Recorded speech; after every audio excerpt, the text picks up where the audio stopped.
Welcome to another episode of We Don't Die. I'm your host, Sandra Champlain, author of the international best-selling book called We Don't Die, A Skeptic's Discovery of Life After Death. And just a reminder, my home base is wedon'tdie.com, where you can find things like medium classes. We have a free Sunday gathering, inspirational service every Sunday at 2 p.m. Eastern Time, 11 a.m. Pacific, with medium demonstration included. We've got a wonderful Facebook group of almost 8,000 people, and oh, there's so much there. All at wedon'tdie.com. Our guest today is Candace Lynn Talmadge, who is a former business journalist, now novelist. Her spiritual journey resulted in the Stone Slayer paranormal fiction book series. Her latest book, just released this month, is called Scandal. Not just a fiction writer, Candace is the author of The Afterlife Healing Circle: How Anyone Can Contact the Other Side, recommended by Dr. Raymond Moody and Dr. Gary Schwartz. She also has the book Hope is in the Garden: Healing Resolution Through Unconditional Love. Of course, there's so much more that she'll tell us in her own words today, but feel free to visit her website, which is CandaceLynnTalmadge.com. Candace, a warm welcome to We Don't Die. Thank you, Sandra. It is delightful to be here with you, to talk with you, and to share our thoughts together with your audience. Well, we're thrilled to have you. First, let us know where you're talking to us from. It's always nice to get an idea behind the scenes. I do know you're on the West Coast and I'm on the East Coast, but if you wouldn't mind just telling people about that beautiful area you live in that you just told me. Well, I live in Central California, and I'm a California native, son of something of a rare breed, especially when I was growing up. That kind of dates me into the Jurassic era, okay? Because most kids, when I was growing up, came from somewhere else to California. Well, I was born here, so California girl. How nice. All right, now let's back up into your past. Let's find out a little bit about you, your history, why you believe in the afterlife. I know that we have many folks here that have loved ones that have passed and are really interested to know about your story. And of course, we'll get into your books and things too, but let's start there. Let's find out a little bit about Candace. Well, all the way back in 1986, I was in a heap of trouble, emotionally, spiritually, and even physically. But I didn't know it because I was so separated from my emotions and my soul. And then I met this wonderful woman named Lynn Simons, who became my business partner, my life partner, and later we got officially married after that was allowed. And Jana helped me reconnect my mental and physical with my emotional and spiritual. And she was a counselor and a teacher, and one of the best and most amazing counselors and teachers I have ever encountered. And at one point, one of her clients came to her and said, look, my mother really has an issue that she needs to address, and I'm hoping you can help me do it. Well, that was my introduction to the healing circle. All right. And the healing circle is also known as the seance. And I don't have to tell you that the seance has a worse reputation than used car salespeople. All right. What I'm not talking about is something phenomenalistic, something woo-woo, something strange. We have to sit in a dark room and the table elevates. None of that. The healing circle you can do in a park at high noon. It just involves a group of people coming together to help a person who's in grief and who can't seem to get resolution any other way to connect with a soul on the other side. And that's what we did. It was the most amazing experience I ever had. And honestly, I always believed, based on the healing that Jenna and I did for me personally, privately, I always believed, and I knew for certain after that yes, only the physical body dies. The rest of us goes into what we call the other side, for lack of a better term. All right. But the healing circle enabled me to experience it, to help this person get information and to support her while it turns out she was talking to her deceased mother, who had died 20 years earlier. And this poor woman had been to pillar and post trying to get some resolution, trying desperately to say goodbye to the mother she thought she knew. And it's all in my book, The Afterlife Healing Circle, how she connected and what the process was. And basically, it helped her find a peace that intense psychiatry couldn't, psychologists couldn't, because they don't include the heart and soul in the work they do. They focus solely on physical behavior and on rational, conscious thought. And there's nothing wrong with that, but it's not the whole story. When you are grieving, you don't want to be told, well, this, that, and the other thing. And if you look at it logically, well, the heck with logic. All right. That's not what you want. You want some reassurance. You want a way through the anguish. You want to know, you want to feel that you have not lost this loved one forever. And that's probably, I think, one of the biggest fears people have when a loved one dies. They're gone and I'll never see him again. I'll never, ever. Well, you may not see that particular person, that particular personality in that particular physical body. But the soul you knew and loved, the heart you knew and loved, they live on. They don't die. They cannot die. All right? They can't. And there's a reason, and I talk about it in my book, why we are eternal. Can I just ask to paint a little clearer picture of this circle? Is it a group of people that get together and there's one person who's grieving, say, and people are using their mediumistic abilities? I mean, how couldn't you let someone know their loved one is there? Okay. I know there'll be people that will follow up and check out your website and perhaps purchase the book. But no, just for our show, yes, please. Okay. The person who needs to connect with a departed loved one is called the inquirer. Then there is another person called the conductor. This is the person who basically runs the circle and organizes it. The conductor and the inquirer sit directly opposite each other, and then all the other people fill in, and the conductor sort of decides, okay, you're going to sit here next to the inquirer on that side, and you're going to sit here on that side.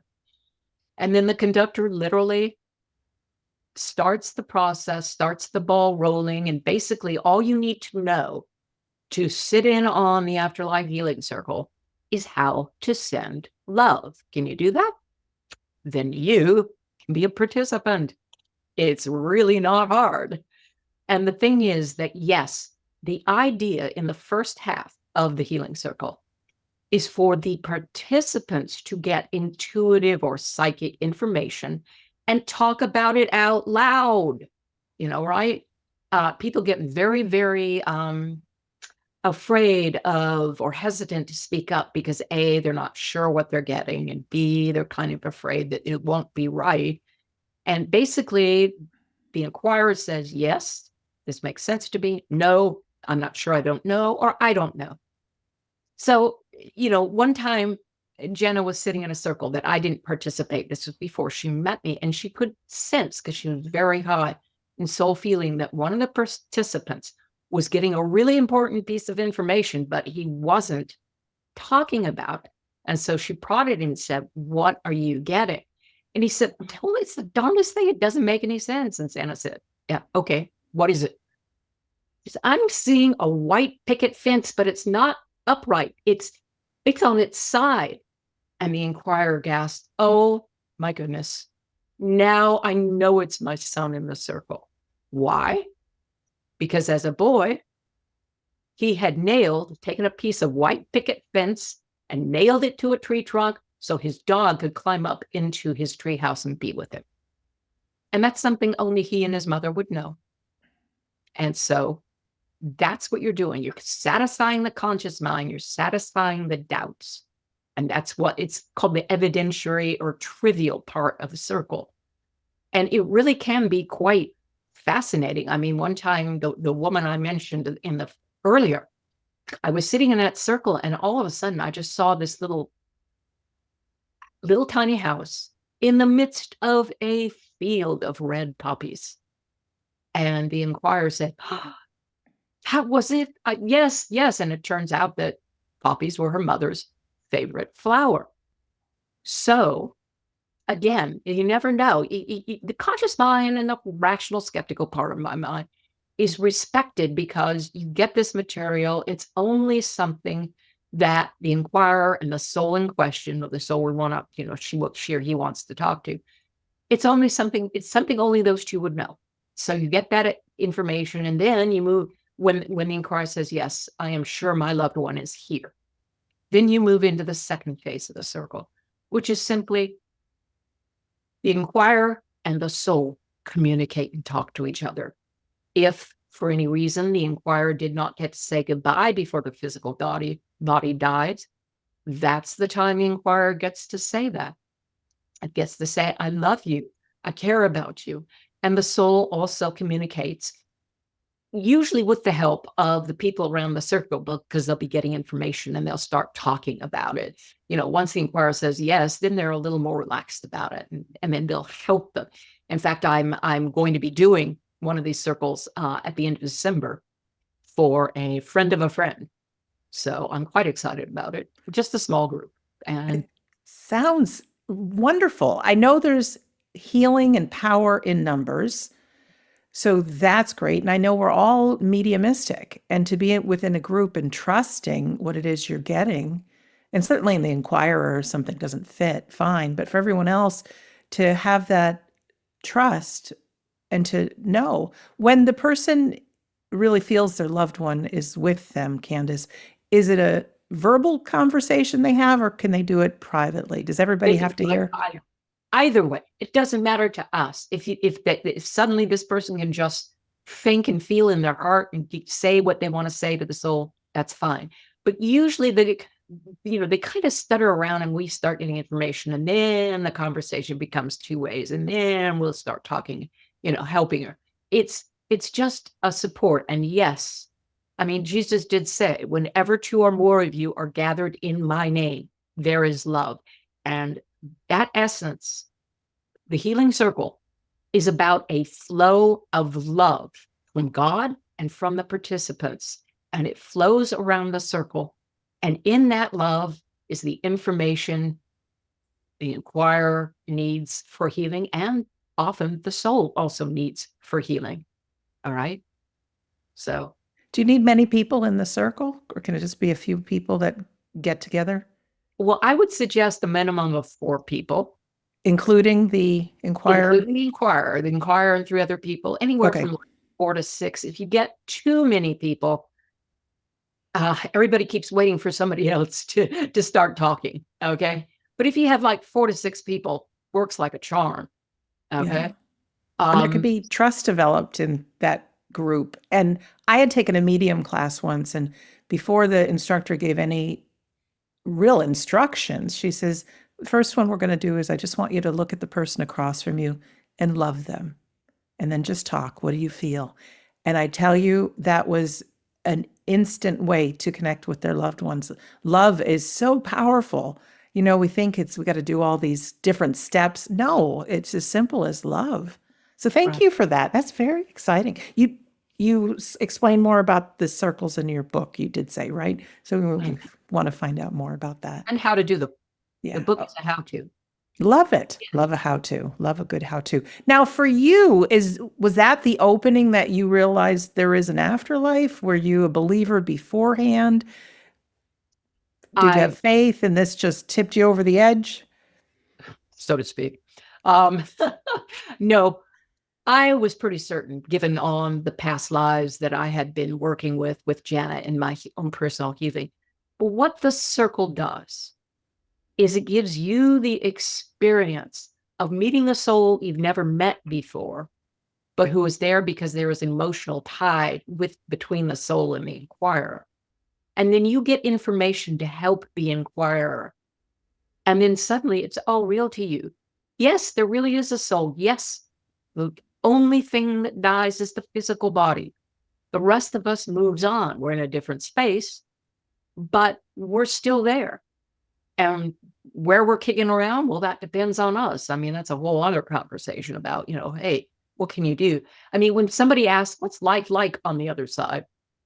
I go, what's life like on Earth? It's different for every single person. All right. It's not just one thing or another. We are souls with free will. We are on our spiritual journeys. And once we relinquish our physical body, we're still going to be the same souls. We're still going to be on our journey. And we do what we want to do. Yeah. You yourself have experienced loss, you were saying. Could you just share a little bit with us, if you don't mind, that journey and also how these practices and what you know about grief has made a difference? Because even though we believe in the afterlife, our human beingness, we still grieve. It helps. It certainly does help, but it's a tough road. It's a very tough road. Well, between December of 2016, when my dad died, and July of 2020, when my wife died, Jana, I lost my mom. I lost my oldest sister. I lost the parents of my dearest childhood friend. I lost a dear colleague from college whom I loved very much. And then I lost, Jana at the end of this road of death and departure. So in those 3.5 years, it was quite a bit. And, I want to talk to someone about the very first minutes after your loved one was gone. Jana, my wife, fortunately didn't have COVID. She had cancer, and she was at home in hospice when she passed. And it was quickly and quietly. And honestly, for those first few minutes, I didn't know how to be in my own physical body. I literally didn't know how to breathe, how to move, how to blink an eyelid. It was just so overwhelming. So I want people to understand, I get it when they're grieving. I get their grief. I get their sense of loss. What saved me, what helped me, was knowing down to my toenails that Jana's body may have died, but she was going to be fine.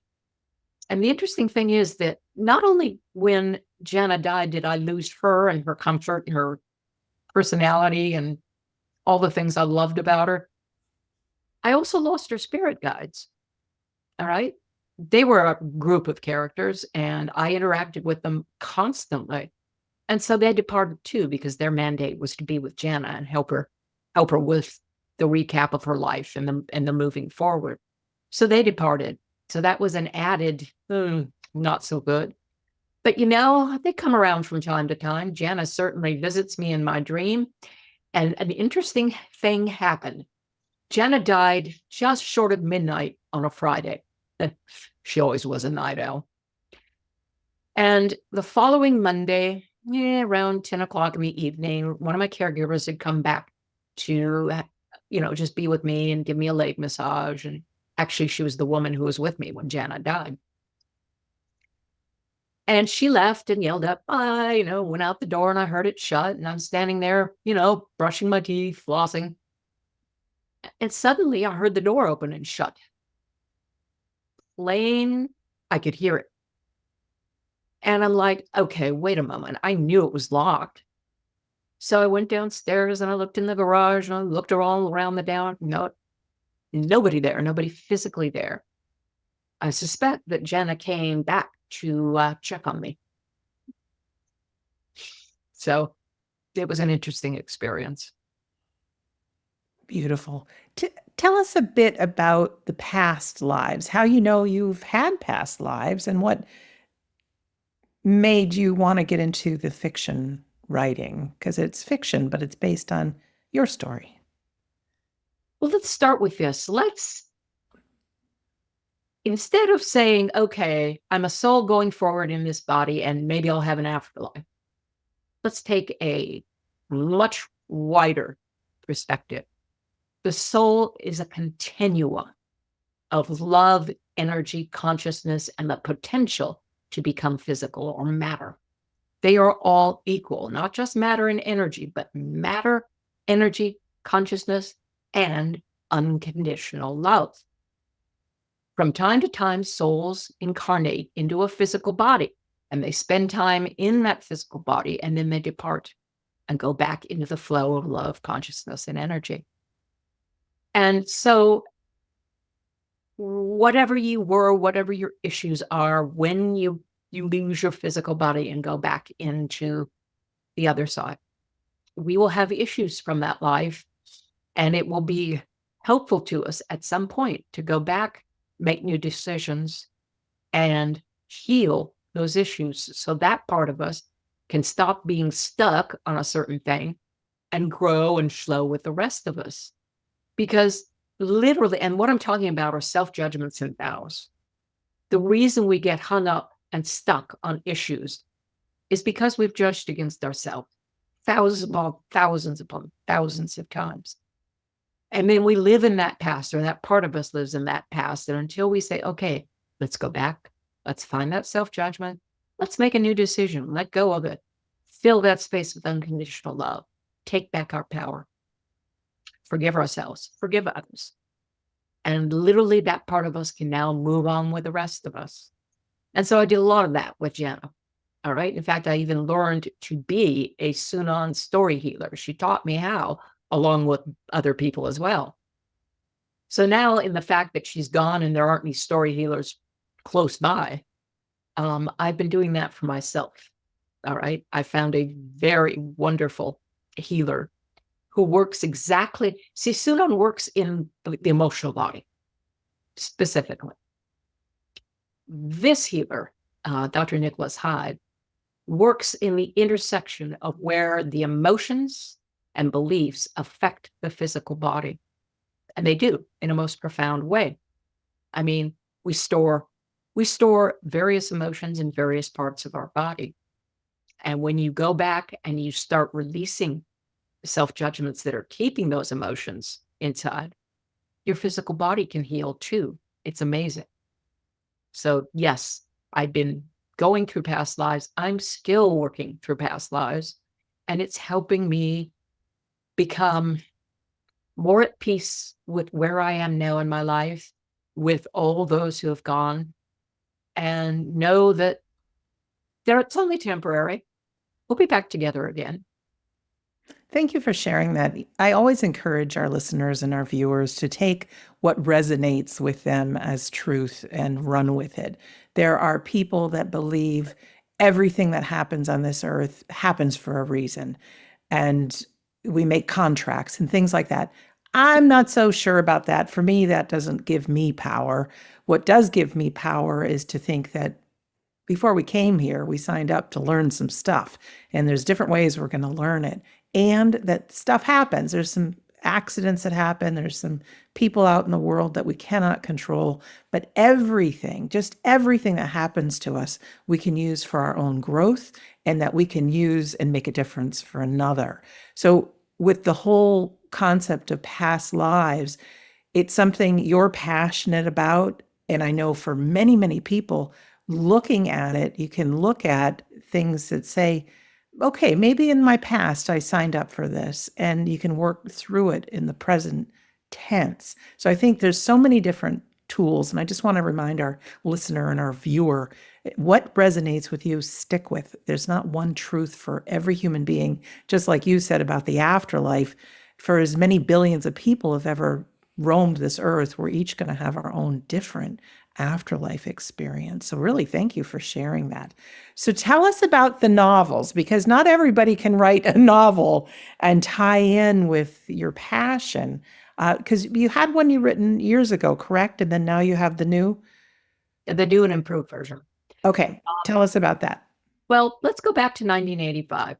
I'm Okay. sitting at my desktop computer. I actually had one in my home back then. And my grandmother calls me. I'm living in Texas. She's out in California. And she said, well, did you meet any nice boys? No, Grandma, I'm working on my novel.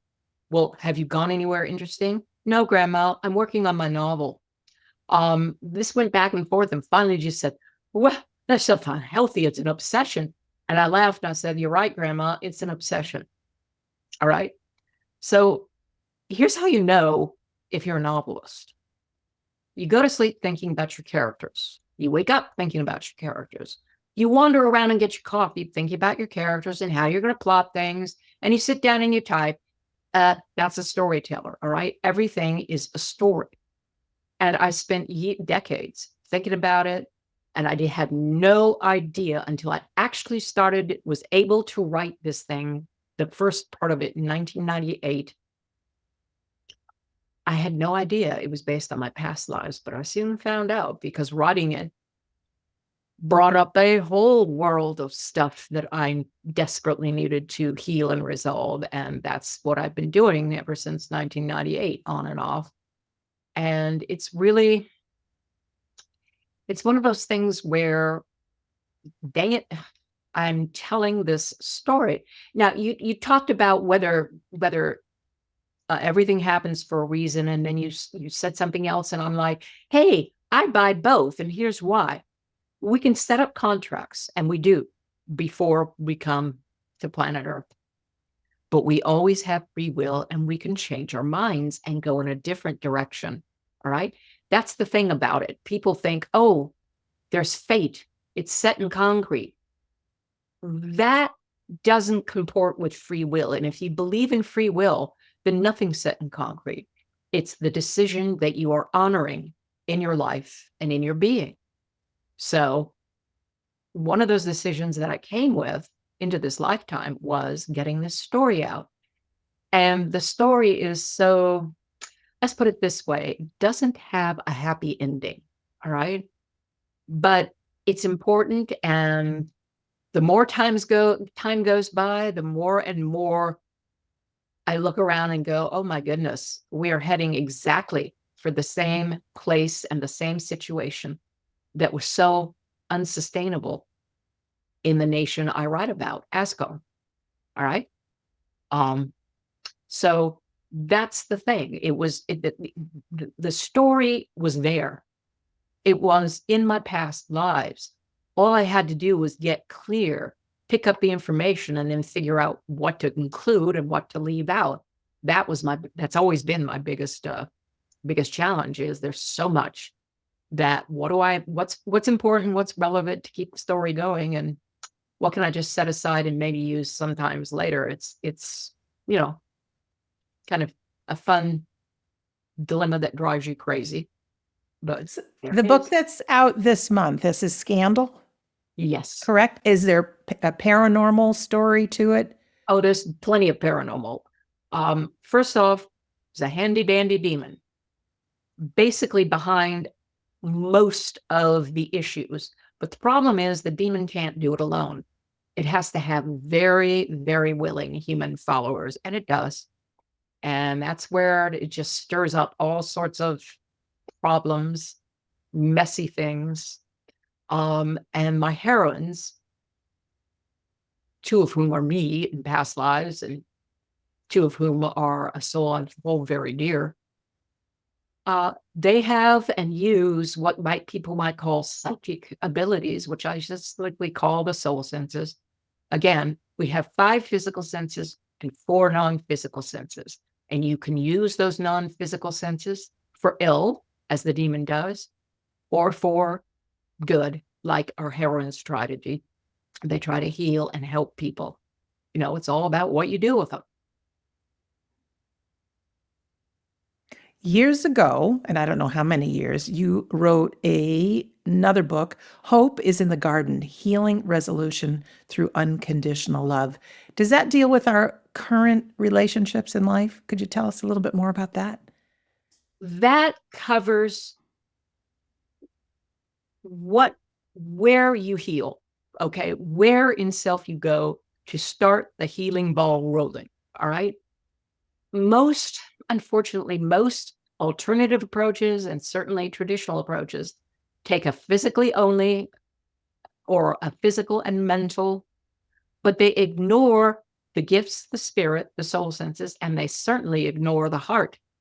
And yet in that heart energy, that magnetic heart energy, is the origin of all dis-ease. mental, spiritual, emotional, and physical. It all comes out of the emotional body. So, like I said earlier, Sunon story healing focuses on that emotional body and on helping people bring up judgments and vows that they are holding in their energy and making new decisions about them. That's what healing consists of. And then that starts spreading to the other parts of self, and it promotes physical healing.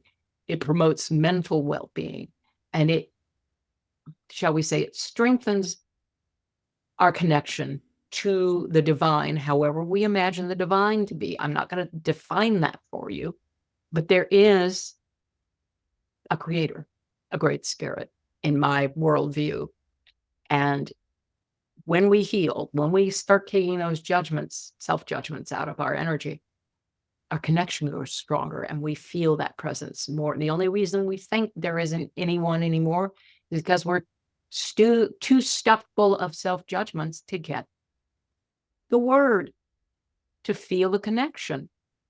And so that's what Sunon story healing does. It helps you heal at every level of being, and it helps you become greater connected to the divine, to yourself, to people around you. You talked about sending love, Sandra. That's it. We are love, all right? Matter, energy, consciousness are all fundamental equivalents of unconditional love. There's no, if you are a being, which you are unconditional love. It may not look this way, it may not feel this way, but that's due to the presence of self-judgment in your energy. Start removing that, start changing and healing. Where can we find out more about the Sunon storytelling? I've never heard of this ever. Yeah, it's pretty obscure. We trained a few, but you can take from the book. There's, the Hope is in the Garden. It's a book on sale on Amazon and Barnes and Noble. And it's an older book. I published it in 1999, and I don't refer to it as Sunon story healing in that book. But I do now because I have come to realize that all self-judgments are a mistaken story that we tell ourselves because we are in a moment of high emotion or overwhelm or trauma or whatever, and we're trying to get through it and make sense of it. And usually we just misunderstand.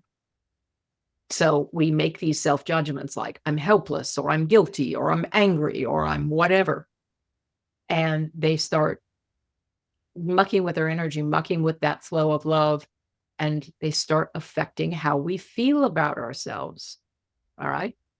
So that book goes into where it's located, what you do, how you go about it. I mean, since that time, since the 80s when we first started this, I have noticed that most clients, it's so much easier to get them into that altered state to do the healing. It's like everybody who's done anything and everything to focus on themselves and heal themselves, it has created a much easier environment collectively for people to do healing work. So that I find that very encouraging. Definitely. I've often said that who we know ourselves to be and who the world knows us to be are two different people. We can look in a mirror and see the faults, the ego mind pops in, negative, negative, negative. And to the world, you're kind, you're generous, you're a listener. And so I believe through these storytelling and through what you're sharing about right now, it kind of gives us an insight and breaks down that wall so that we're allowed and able to have that self-love and to see ourselves as we truly are, not who that ego mind is telling us we are.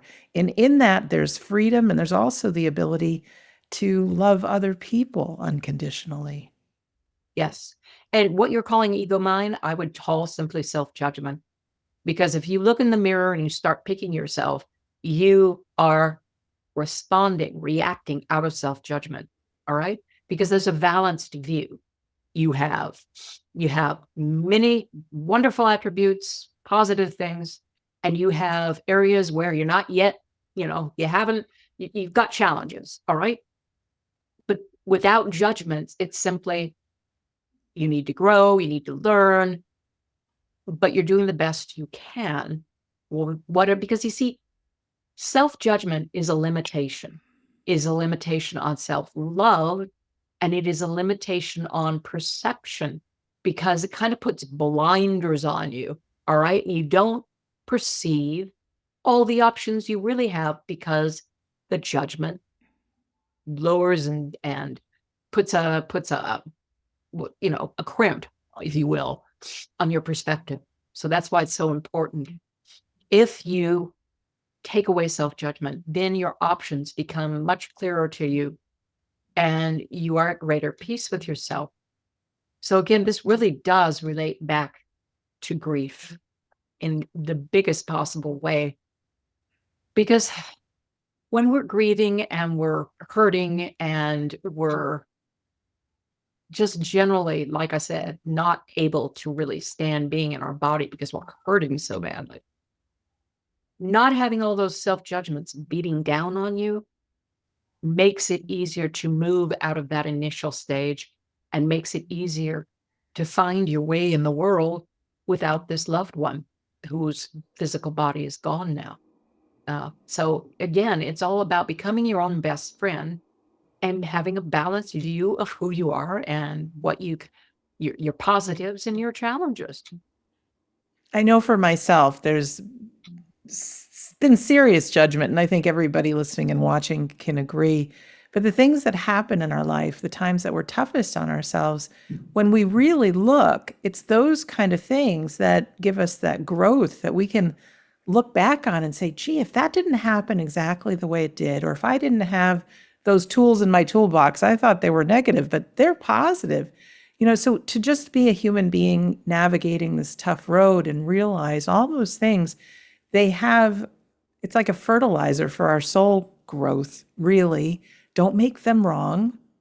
Certainly question, because some of us have habits we'd rather not have, right? So certainly question, but know and have some trust and faith that maybe what it is you're going through is going to be something that you need to help someone else down the road with. And so all those things, I took my deepest, darkest times, which is had a lot of loss, but also the death of my dad, learning about grief, getting back into life. Where I hit rock bottom has been my biggest gift, because now I have almost 700 episodes of podcasts. I've got a book. I help people. We have our free Sunday gathering with 150 people that attend every week. Little did I know my darkest time would become something that I could share and inspire others about the biggest picture. So whatever people are going through right now, you who's listening or watching, just trust there's a bigger picture, and who you're becoming and the gift you are and the story you can tell is one that only you can tell. Right. So, yeah. Well, and I admire the resiliency that allowed you to bounce back and make best possible advantage of your suffering and your pain. And there's an old song that goes, "What doesn't kill you makes you stronger." Well, I would say yes and no to that. All right. The problem with Schoolhouse Earth is that the biggest lesson we're here to learn is the lesson of fear. What is it? What can we do with it? How it limits us, and maybe how to let go of it. Because I know that instead of learning through fear, through suffering, there is a way to get on the super highway, and life becomes an adventure. And I won't say that I know the way. I'll say that I am making my way toward that, because that's what I want. The life of joy and the life of ease and the life of gratitude and appreciation. So yeah, you and I have been talking about the fact that I fell in the bathroom back in early October and managed to get hairline fractures in my toe on my right foot and sprain the darn thing. And that happened for a specific reason that's specific to me and my issues that I was going through. And again, it's one of those things where, let's find a way to get the healing that I've gotten without the fall. I'm certain it can be done. Don't know yet, but I'm working on it. All right. So we're all doing the best that we can with whatever tools we have available. But what you do, Sandra, is give people hope and say, hey, I found my way. There is a way out. And there is. I have gone through many dark nights of the soul, grieving for the people who have died in my life and grieving for my wife. But always in the morning, the sun rises and there is hope. Don't give up. What kind of advice, Candace, would you have for someone approaching the holiday season, or it could be an anniversary or one of those really tough days when you're thinking, oh, I mean, it's hard. Talk about a dark night of the soul. I mean, grief can just come right back in a heartbeat. What would you Yes. say about, say, the holidays or special occasions? What advice would you give that our loved ones are still around and how we can navigate them? Well, I guess my advice, I've done it in certain ways, basically because of my physical issues. I can't get in the car and drive anywhere, and that's apart from the injury I suffered with my foot. And this is all about spiritual, emotional stuff that I'm working through and helping myself heal. So for me, mostly I live alone and don't see people unless they drop by. But I always know that around me are my spirit guides. And yes, you have spirit guides too. Everyone does. So during this holiday season, even if you've never met them, even if you don't think, do this little experiment. Ask your spirit guides to come close to you, closer than they've ever been, and give you a hug. All right? Just a big group hug with you at the center of it.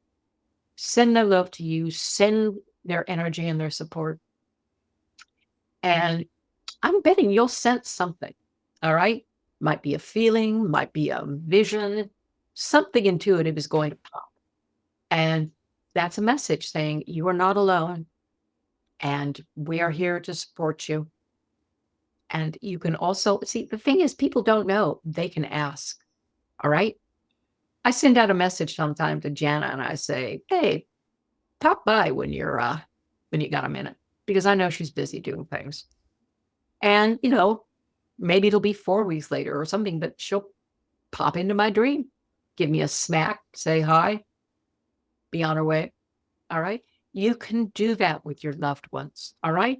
They feel your thoughts, your questions. They feel your love. They feel your grief. All right. They're not gone as in no longer existing. They're simply, their physical body is gone. So if you would like that, ask them to just say hi, to pop into a dream. They can do that. And if they don't know how, they have help too. They can ask. All right.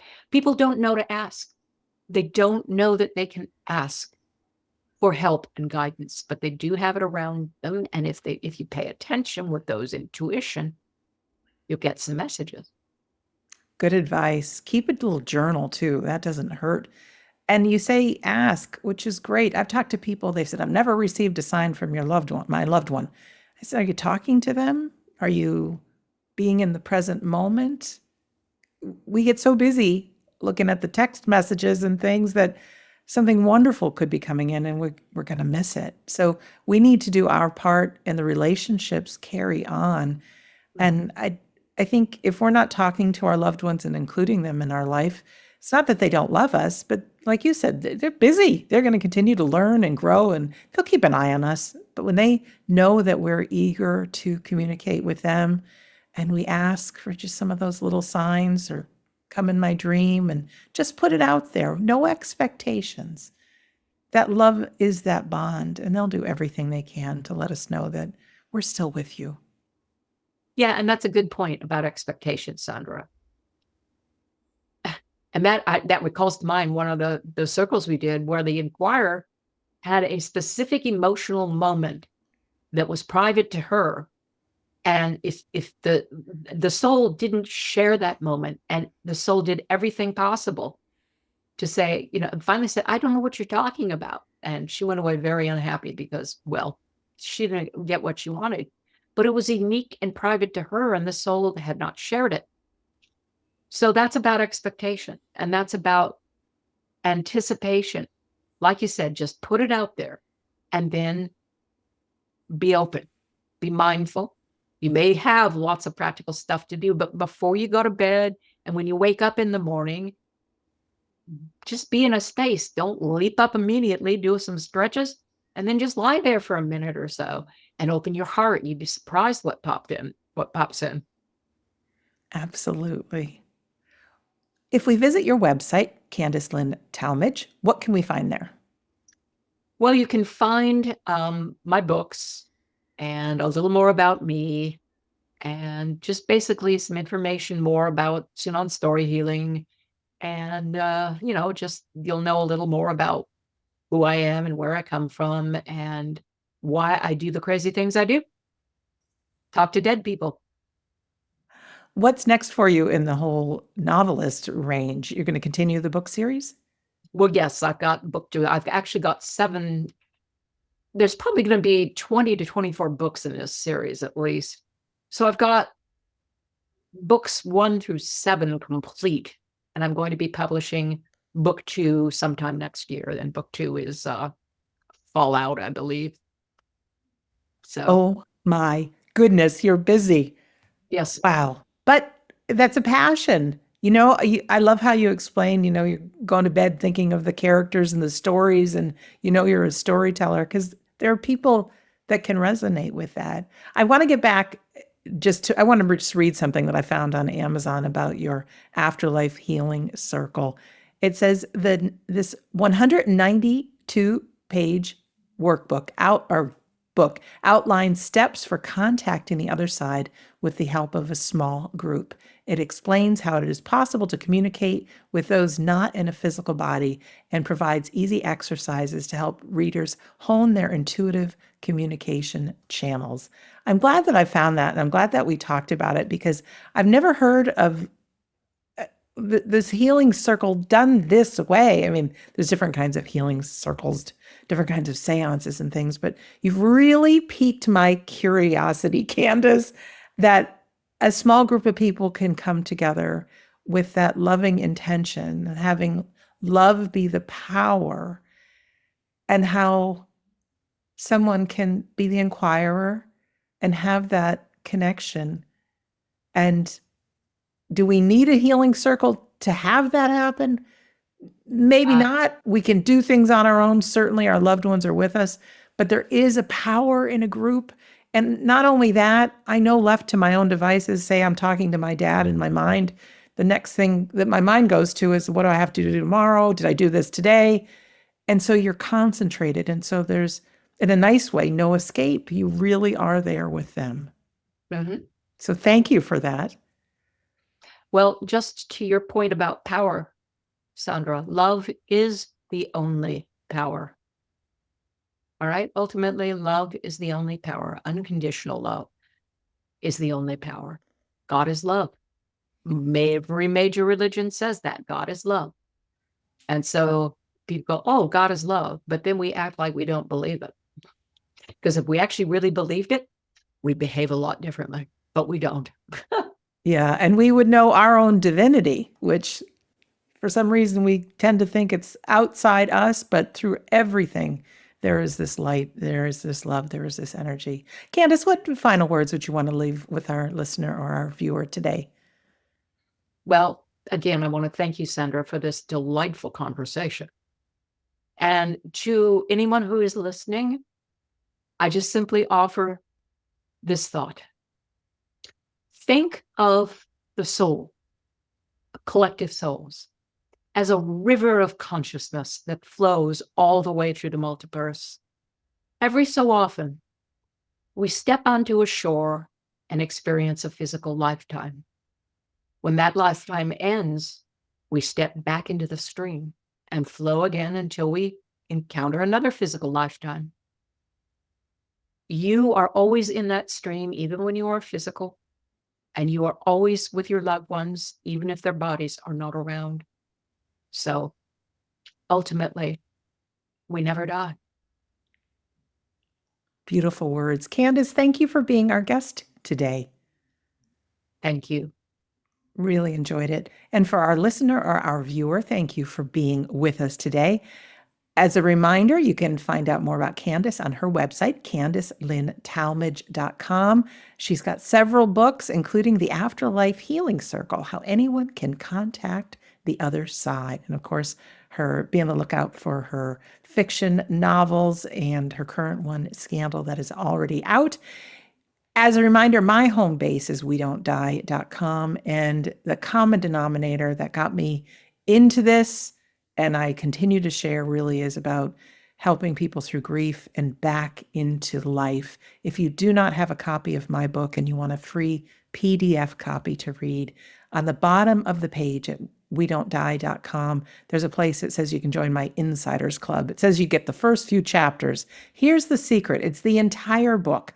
Chapter 10 is about how to survive grief, and it provides some real good tools that we can do to help move through the grieving process, understand what's in our control, what's out of our control, truly being in the present moment. There's so many things that make a difference, but our loved ones are there. And as Candace spoke about today, love is the fuel. Love yourself, love others. Miracles can happen. Keep researching, keep reading, keep listening. Like I said, tons of episodes to choose from. I also have Shades of the Afterlife on iHeartRadio. No videos to that, but I will give you everything that I've got so that you know that your loved ones are still around, that you are loved, that you're one of a kind, that we don't die, and that your life matters. So in closing, my name is Sandra Champlain. I'm always so delighted to be your host on We Don't Die.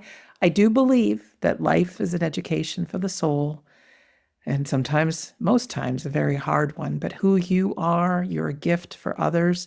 Please have that faith that everything makes a difference. And in time, you'll look back and say, I get it. I get how those things happen to make me who I am today and the difference that I can be for other people. So as we go into the holiday season or any time of the year, take some quiet time, talk to your loved ones, ask, as Candace said, and just know they are around and you are dearly loved. So don't forget to come visit me at WeDon'tDie.com. I want to thank you for listening or for watching, and we'll see you again soon.